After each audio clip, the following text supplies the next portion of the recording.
বাঁচানো যাবে না, কাছে চলে আসেন। আমরা এসিতে থাকা মানুষ, আমরা রোদে, ওরা ছাদে, কি জ্বালা। যাই হোক, অনেক স্ট্যান্ডার্ড টাইপের মুসলমান, অনেক স্ট্যান্ডার্ড টাইপের মুসলমান, ডাক্তার, মুক্তার, হাকিম, স্কুলের শিক্ষক, যারা শিক্ষিত মনে করে নিজেকে, তারা বলছে, এবং তার সাথে আমার অনেক হিন্দু ভাইরা বলছে, এই মোল্লা, এই কাঠ মোল্লা, মোল্লা, এগুলো আন্দোলন করে কি করবি রে? লোকসভাতে পাস করে দিয়েছে, রাজ্যসভায় পাস করেছে, রাষ্ট্রপতির সাইন হয়ে গেছে, এই মোল্লাটিকে কেউ স্টেজে এসে বলছে, আর অশিক্ষিতটি হাও হাও করে উঠছে। তাদের উদ্দেশ্যে বলি, আমার আল্লাহর জন্য আমরা হাজারবার অশিক্ষিত হতে চাই। এই স্ট্যান্ডার্ড টাইপের মুসলমান আর ক্রিটিসাইজ করা অমুসলিম ভাই, তাদেরকে বলছি, আমরা আমার নবীর জন্য হাজারবার অশিক্ষিত হতে চাই। আমরা আমাদের শরীয়তের জন্য হাজারবার অশিক্ষিত হতে চাই। এই তো হয়ে গেল। রাজীব কান্তি রায় এসছেন, বাজার কলকাতার সামনে আছেন, কেউ নিয়ে আসেন। বাজার কলকাতার সামনে রাজীব কান্তি রায় আমাদের এই আমন্ত্রিত বক্তা আসছেন। সুপ্রিম কোর্টে মামলা হয়েছে, আন্দোলন হবে দু রকমের। সুপ্রিম কোর্টে মামলা হয়েছে, সুপ্রিম কোর্টের মামলার শুনানির ডেট আছে। হাইকোর্টে 120টা মামলা হয়েছে, গোটা ভারতবর্ষের বিভিন্ন জায়গাতে, সব একসাথে মোচড় দিয়ে কিভাবে ঠান্ডা ঘরে আইনকে ঢোকাতে হয়, এই কলা কৌশল আমার সম্প্রদায়, আমার জাত, আমার কমের ভাইরা যারা সুপ্রিম কোর্টে মামলা করেছে, তারা সেটা দেখবে। ঠান্ডা ঘরে এমন ঢুকে যাবে এই আইন, কিয়ামতের আগের দিন পর্যন্ত মসজিদ, মাদ্রাসা, খানকাতে হাত দিতে পারবে না ইনশাআল্লাহ। ইনশাআল্লাহ। বাকি থাকলো রাস্তা। এই রাস্তা করের টাকাতে তৈরি, সরকারি টাকাতে তৈরি। আন্দোলন করব আমরা নিশ্চয়ই, রাস্তা দখল করব, কিন্তু কোন রকম ক্ষয়ক্ষতি করব না। অনেকেই, আচ্ছা কিছু আবার এরকম ফেজ টুপি পরে, কিছুটি দাঁড়িয়েও আছে, আবার সাদা পায়জামা পাঞ্জাবি পরে মোদি জিন্দাবাদ, মোদি জিন্দাবাদ, ও তা বিল ভালো করেছো। এটি কোন মুসলমান আর এটি কোন মুসলমান? মানে বিলটা পাস করে ওরা জানে যে সুন্দরবন এলাকার উত্তর 24 পরগনার মিনাখার যে বাঘগুলো শুয়েছিল, ওদের লেজে পা দিয়ে দিয়েছি, এবার সামলাতে হবে। লেজে পা দিয়ে দিয়েছে, কি করবো না? তো এই যে দেখ, তোর খালাতো ভাই বলছে মোদি জিন্দাবাদ, থেমে যা। ওই রকম খালাতো ভাইয়ের পা চাপিয়ে দিয়ে ইনশাআল্লাহ আমরা এই আন্দোলন চালিয়ে যাবো। আগামী দিন এই বিলের পক্ষে যারা আছে তাদেরকে আমরা চিনি না, বিপক্ষে যারা আছে সে যেই হোক, তারাই আমার আপন লোক। অনেকেই মনে করছে, আচ্ছা সোশ্যাল মিডিয়া, ফেসবুক আর সোশ্যাল মিডিয়াতে দেখছি যে মুসলমানদেরকে কিছু লোক উস্কানি দিচ্ছে। প্রশাসনের লোক আছে, তারাও জেনে নিক যে মুসলমানদেরকে উস্কানি দিতে হয় না। মুসলমানরা এক একটা বাঘের বাচ্চা, বাঘ, চিতাবাঘ। আরে উস্কানি কি দিব রে ভাই? এদেরকে চেপে ধরে রাখতে হয়।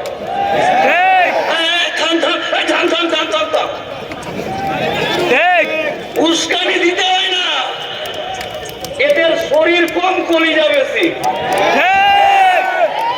শরীরটাই কম, কলিজাটাই বেশি।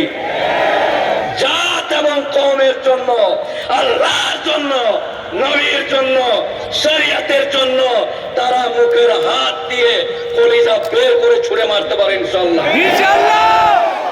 এই হলো আমার জাত, এই হলো আমার কম, এই হলো মুসলিম সমাজ। আমাদের সমাজকে উস্কানি দেওয়ার কোনো ব্যাপার নাই, তাতিয়ে তোলার ব্যাপার নাই। এরা নিজেরাই সব সময় নিজের কম এবং জাতের জন্য প্রস্তুত জান দিতে। কারো কথাতে আমাকে উস্কে যেতে হবে এরকম কোনো ব্যাপার নাই।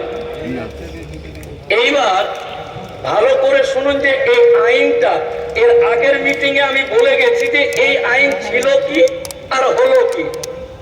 অনেকেই জানেন মসজিদ মাদ্রাসা নিয়ে নিচ্ছে, এই করছে ওই করছে, এগুলো তো আছেই। আর একটা আইন হয়েছে, এই আইনের মধ্যে সংযোজন আছে একটা। এই এলাকার একটা কবরস্থান আছে, ওই কবরস্থানে পানির দিন বা বৃষ্টির দিন কবর দিতে গেলে পানি উঠে যায়।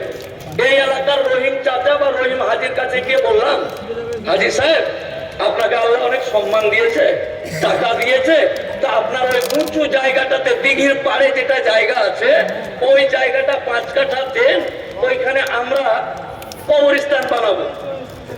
হাজি সাহেব রাজি। এবার জমি দান করতে যাবে, তো হাজি সাহেবকে এই আইনের আয়ত্তায়, রহিম হাজি কতদিনের মুসলমান তুই, তোর খতনা সুন্নাত হয়েছে কি না, ছবি তুল। ছবি তুলে ওই পোস্টারে মানে অ্যাপ্লিকেশনে লাগা যায়, হ্যাঁ ঠিক আছে। ছবি তুলে, আর আপনি কতদিন থেকে মুসলমান, মিনিমাম 5 বছরের মুসলমান হতে হবে, মিনিমাম 5 বছরের মুসলমান হতে হবে, তাহলে এই কবরস্থান দান করতে পারবেন। তো এরকম বিভ্রান্তমূলক অনৈতিক ভাবে, মানে ডান নাই বাম নাই, এইভাবে এই আইনটাকে তারা শক্তির জোরে পাস করে। আমাকে কলকাতা হাইকোর্টে হিন্দু মুসলমান, সিপিএম, কংগ্রেস, তৃণমূল, বিজেপি সবাই আছে। তো আমাকে আমাদেরই বন্ধু তারা, তুই তাকারি করি কিরে অমুক, বিজেপির যে উকিল আছে সেও আমার বন্ধু, তৃণমূলের যারা আছে সেও বন্ধু, অমুক বন্ধু তুমুক বন্ধু। ইলেকশনের সময় আমাকে বলছে যে তুই বড্ড মুসলমান মুসলমান করছিস, তুই তৃণমূল, বিজেপি, সিপিএম, কংগ্রেস সবাই বলছে তুই বড্ড মুসলমান মুসলমান করছিস। আপনাদেরকেও সকালেই বলতে পারে আপনার এলাকাতে যে তোরাও খুব বাড়াবাড়ি করছিস। তো তাদের উত্তরটা আমি শিখিয়ে দিচ্ছি, বলবেন, যেটা আমি হাইকোর্টে আমার বন্ধুদেরকে বলেছিলাম।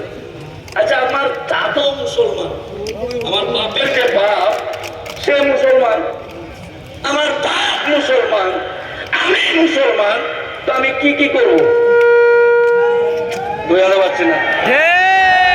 নিশ্চয়ই আমি মুসলমান মুসলমান বলবো, এটাই তো স্বাভাবিক কথা। নিঃসন্দেহে আগামী দিন এই আন্দোলনটাকে কঠিন রূপ দিতে হবে, কঠিন। এটাই শেষ ধাক্কা, এটাই শেষ, এটাই শেষ। করেঙ্গে ইয়া মারেঙ্গে, আর সুযোগ দেওয়ার জায়গা নাই।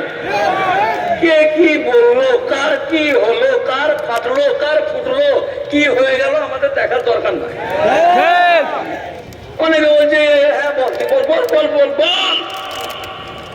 এখানে আমার বাপের কবরের ব্যাপার আছে, আমার সামনে আমার বাপের কবরকে জিসিপি দিয়ে খুঁড়বে আর চেন দিয়ে টেনে নিয়ে যাবে, আর আমি মুফাক্কিরুল ইসলাম যে বাপের ঔরসে, যে বাপের পানিতে আমি জন্মগ্রহণ করেছি, এটা হতে পারে? হবে? এটা হবে? নিঃসন্দেহে আগামী দিন জান যদি থাকে, লাশের উপর দিয়ে যদি এই আইনকে আটকাতে হয়, আটকাতে রাজি আছে।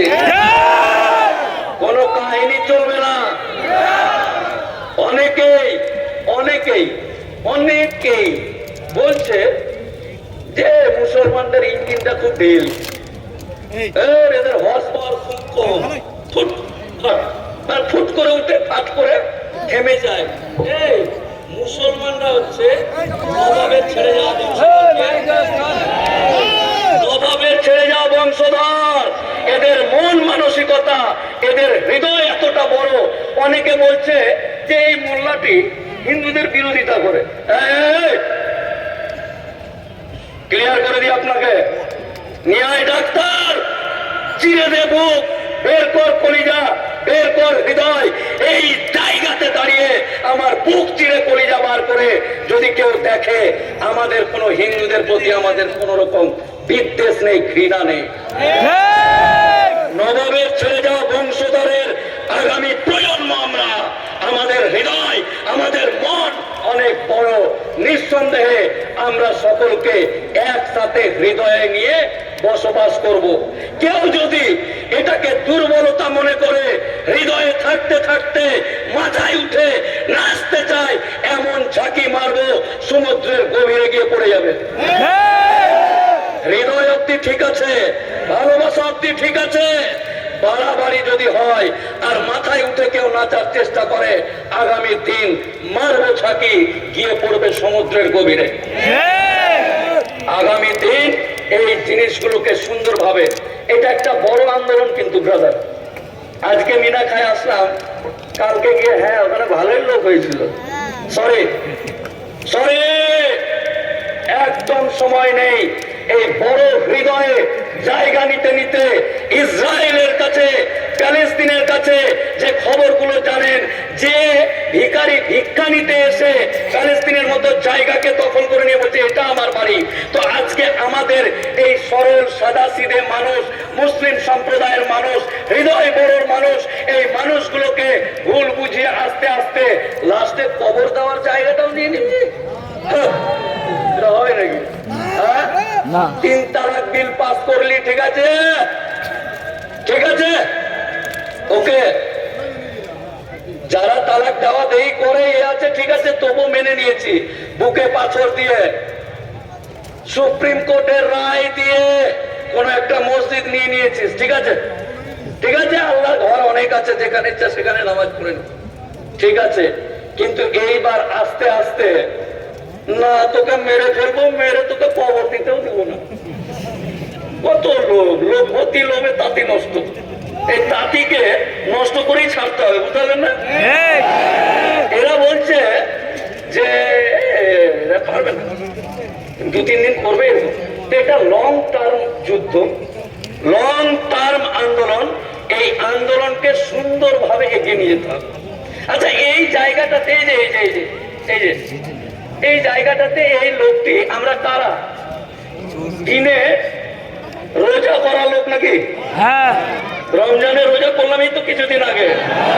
পেটে গামছা দিয়ে বসে থাকবো, সন্ধ্যা অব্দি উঠবোই না। যা যা যা, খবর যা, যা খবর যা।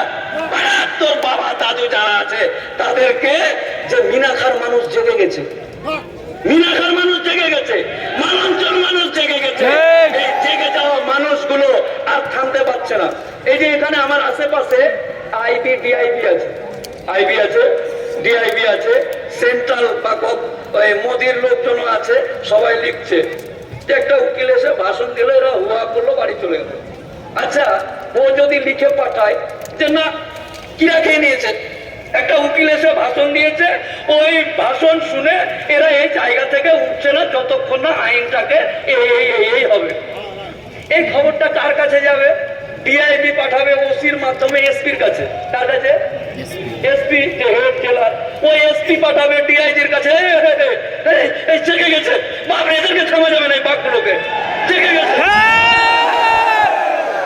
ওইটা দিয়ে যাবে ডিআইজির কাছে। ডিআইজি তখন অমিত শাহের কাছে পাঠাবে যে ওরে বাপরে বাপ, মুশকিল আছে। না না না না না, অমিত শাহ ফোন করছে, কি হয়েছে, কেন? বলা যাবে না। না না, বলেন, একটু একটু বলেন। না, একদম উত্তর 24 পরগনার মানুষ, মিনাখার মানুষ জেগে গেছে, এরা রাস্তায় ছাড়তে চাইছে। বলছে নিয়ে আয় বুলডোজার, নিয়ে আয় গুলি, যা আছে নিয়ে আয়, কিন্তু আমরা উঠছি না, স্লোগানও দেবো না, কিছুই না, বসে আছি। রোজা করবো, পরে ফের তাহাজ্জুদ পড়বো, ফের মাগরিব পড়বো, আমরা কোনো কাউকে ডিস্টার্বও দিতে যাবো। এই খবর যখন অমিত শাহ অব্দি যাবে, তখন মোদীকে কানে কানে বলবে, গুরু এটা ভুল হয়ে গেছে, ভুল হয়ে গেছে গুরু, এটা মনে হয় করা ঠিক হয়নি। আচ্ছা, এটাকে কিভাবে কি করা যায়? তখন মোদী বলবে, আচ্ছা এর আগে পাঞ্জাবে যে কৃষি আন্দোলন হলো, কৃষি আন্দোলনটা ঠান্ডার সময় হয়েছিল। আচ্ছা, অপারেশন করলে এখান থেকে পাইপ পার করে মুতের একটা ক্যারি ব্যাগ ধরে থাকে অনেক সময়, দেখেছেন?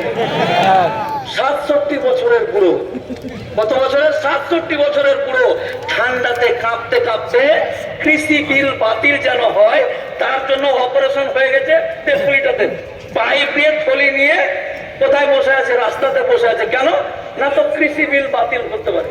তো যদি এটা 1%, 2%, 3% ভারতের নাগরিক শিখ পাঞ্জাবি যারা আছে তারা করতে পারে, আমরা কত পার্সেন্ট? 30%। 30%। তো আমরা পাইপ ছাড়া যেটি অপারেশন আছে ওটি রেস্ট নেই, ফল টল খাক থাক, যেটির এখনো অপারেশন হয়নি, মা খালা ফুপু বহিন যারা আছে তারা থাক, আমরা যারা এখানে আছি তারাই যদি এটাকে ভালোভাবে মাইন্ডে নিয়ে নিই, মাইন্ডে নিয়ে নিলাম।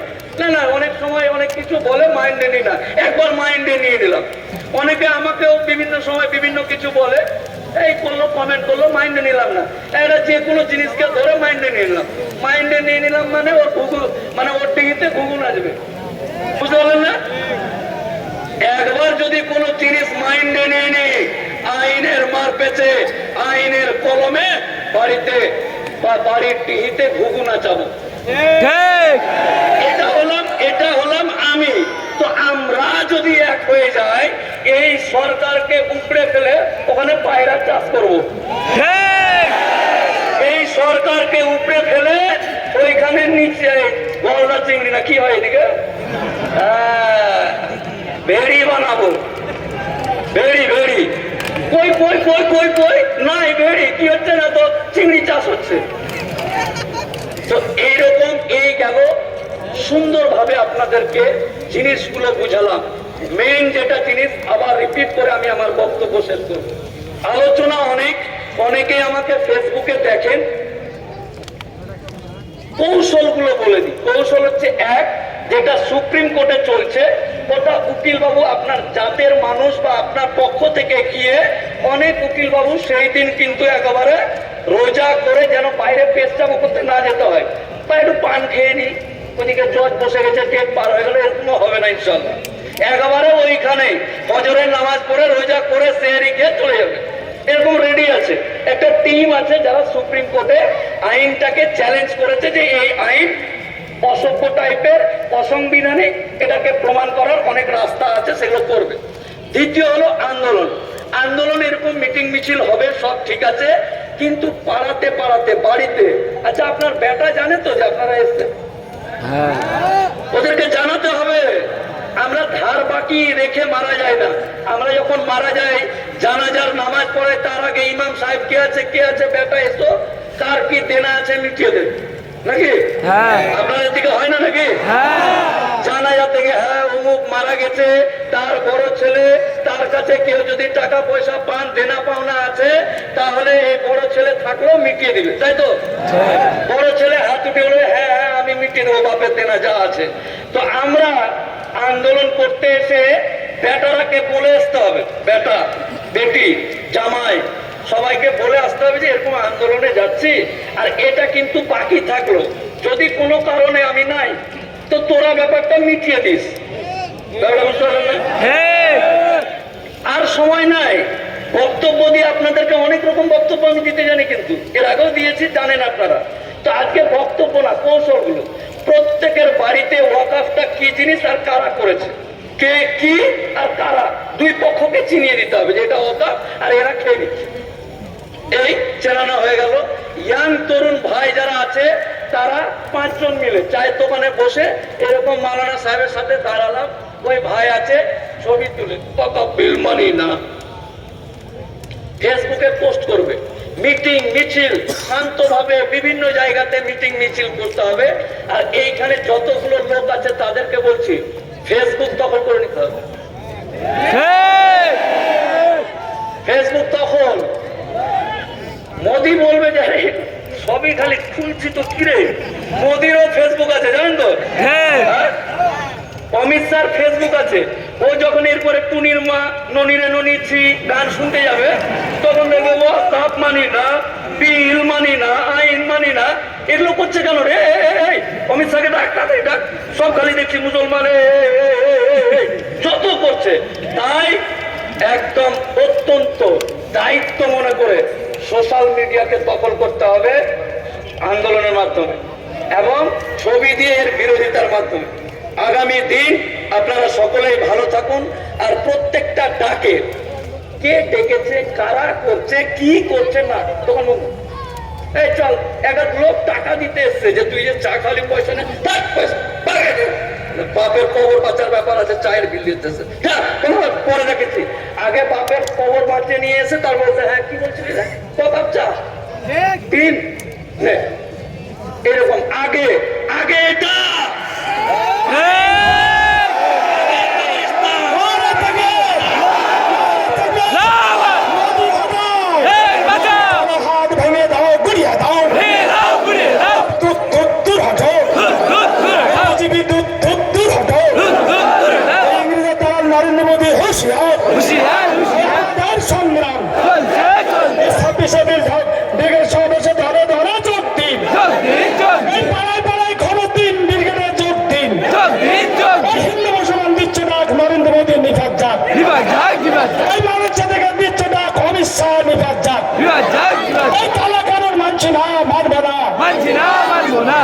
লাস্ট দু লাইন ভালো করে মন দিয়ে শুনেন শুনেন। লাস্ট দুটো কথা বলে আমি আমার বক্তব্য শেষ করব, মন দিয়ে শুনেন। এই হাঁটাহাঁটি কিছু করিস না তো বাবা, থাম। ঠিক আছে, পারমিশন এরকম অনেক আছে, ঠিক আছে, আমাদেরই সব সব আমরা অত সবই। হ্যাঁ স্যার আমি একটু আন্দোলন করব, হয় আন্দোলন মানে প্রতিবাদ, প্রতিবাদের ভাষা বিভিন্ন রকম। এক কাঠমোল্লা এক এক লোক কোন থেকে বলছে, সাইড থেকে বলছে, এই মোল্লা তোদের মসজিদ আল্লাহর মসজিদ, তোদের কবরস্থান আল্লাহর জন্য কবরস্থান, ঈদগাহ খানকা দরগা যা আছে সব আল্লাহর সম্পত্তি, তা আল্লাহ বাঁচাবে, তোরা কি করছিস? ভালো করে শুনেন, আল্লাহ বাঁচাবে আল্লাহর সম্পত্তি, তোরা কে? আমরা কোরআন হাদিস মানা একদম ইসলাম ধর্মাবলম্বী মানুষ। কোরআন এবং হাদিসে বলেছে শেষ নবীর পরে আর কোন নবী আসবে না। আবাবিল পাখির মতো মুখে পাথর নিয়ে মসজিদ বা মক্কা বাঁচাতে আসবে না। আমরা এখন দু হাত তুলে আল্লাহর কাছে দোয়া করবো এইভাবে, হে আল্লাহ মিনাখার মানুষকে আবাবিল পাখির মতো শক্তি দাও, হে আল্লাহ হযরত উমরের মতো শক্তি দাও, হে আল্লাহ আবাবিল পাখির মতো শক্তি দাও আমাদেরকে, হে আল্লাহ হযরত উমরের মতো আমাদেরকে জাযবা দাও। তাদেরকে বলে দি আবাবিল পাখির দরকার নেই, আল্লাহ ও হযরত উমর রাদিয়াল্লাহু তাআলার মতন কাউকে পাঠানোর দরকার নেই। আপনার রায় আমরাই হযরত উমরের মতো তৈরি হয়ে যাবো ইনশাআল্লাহ, ইনশাআল্লাহ। নারায়ে তাকবীর, নারায়ে তাকবীর, আল্লাহু আকবার, নারায়ে তাকবীর, লিল্লাহি তাকবীর। আল্লাহর সম্পত্তিতে কাউকে না কোলাতে দিচ্ছি না, দিব না, দিচ্ছি না, দিব না। আল্লাহর সম্পত্তিতে কাউকে না কোলাতে দিচ্ছি না, দিব না, দিচ্ছি না, দিব না। ওয়াকাফ আইন মানি না, মানব না, মানি না, মানব না। দেহে রক্ত থাকাকালীন আল্লাহর সম্পত্তিতে হাত দিতে দিচ্ছি না, দিব না, দিচ্ছি না, দিব না। নারায়ে তাকবীর, আসসালামু আলাইকুম। এখন আপনাদের সম্মুখে